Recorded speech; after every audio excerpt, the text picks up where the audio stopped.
राज्य है उत्तर प्रदेश और मुख्यमंत्री है योगी आदित्यनाथ।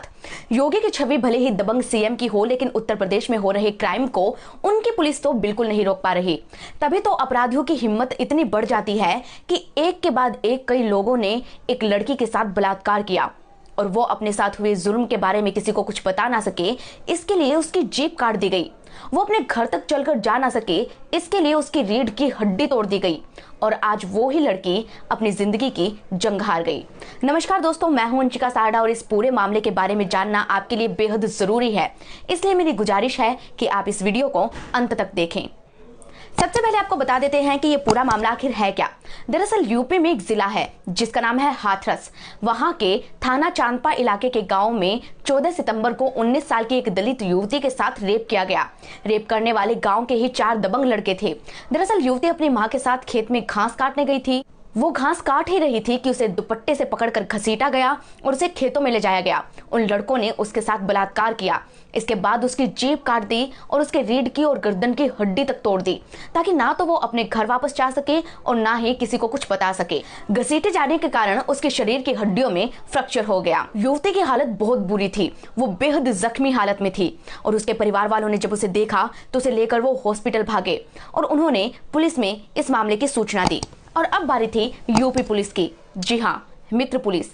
अरे जनता की नहीं, अपराधियों की मित्र पुलिस।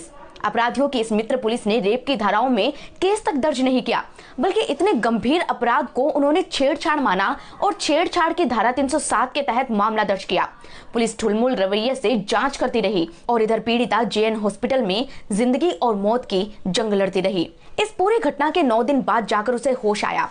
हालात इतने बुरे थे कि वो बोल भी नहीं पा रही थी, लेकिन अपने साथ हुए अपराध को उसने इशारों ही इशारों में पुलिस को बताया और करीब 2 पन्नों का बयान दर्ज करवाया।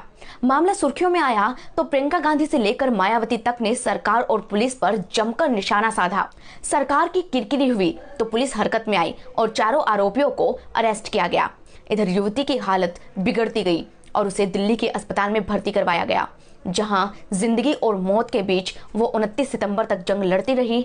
लेकिन 29 सितंबर को आखिरकार उसने दम तोड़ दिया। इस बात से हर कोई दुखी है कि कैसे एक युवती की जिंदगी को और उसके सपनों को कुछ दरिंदों ने कुचल कर रख दिया। उत्तर प्रदेश में कानून का राज किस तरह से सवालों के घेरे में है, ये अब समझ आता है। और मुझे ये समझ नहीं आता कि वहां पर पुलिस आखिर करती क्या है। कैसे इन लड़कों की इतनी हिम्मत हो गई कि वो इतने गंभीर अपराध को अंजाम दे सके। क्या उत्तर प्रदेश की पुलिस ये खुलेआम ऐलान करवा देना चाहती है कि वो अपराधियों के साथ है और यूपी में महिलाओं को इसी तरह से डर के साये में जीना पड़ेगा। मैं कहना चाहती हूँ यूपी के सीएम और सिस्टम से कि जब तक यूपी में पुलिस अपराधियों से दोस्ती नहीं तोड़ेगी, तब तक ना वो जनता की सुरक्षा कर पाएगी और ना ही यूपी में क्राइम का ग्राफ कम हो पाएगा। किसी भी तरह की फोर्स या फिर एंटी रोमियो स्क्वाड बनाने का कोई मतलब नहीं है अगर आपकी पुलिस ही निठल्ली होगी। यूपी में हुआ ये अपराध वाकई निंदनीय है और जरूरी है कि दोषियों के साथ ही इस अपराध को छिपाने की कोशिश करने वाले पुलिस वालों को भी कड़ी सजा दी जानी चाहिए है। अब सोशल मीडिया पर पीड़िता के लिए इंसाफ की मांग की जा रही है। हम और आप भी पीड़िता के लिए इंसाफ की मांग करते हैं। अगर आप भी चाहते हैं कि सभी दोषियों को कड़ी से कड़ी सजा दी जाए तो इस वीडियो को शेयर कीजिए। इस रिपोर्ट पर अपनी राय जरूर हमें कमेंट सेक्शन में बताएं और इसी तरह की दूसरी रिपोर्ट्स देखने के लिए हमारे फेसबुक पेज को लाइक कर लें और यूट्यूब चैनल को सब्सक्राइब कर लें। धन्यवाद।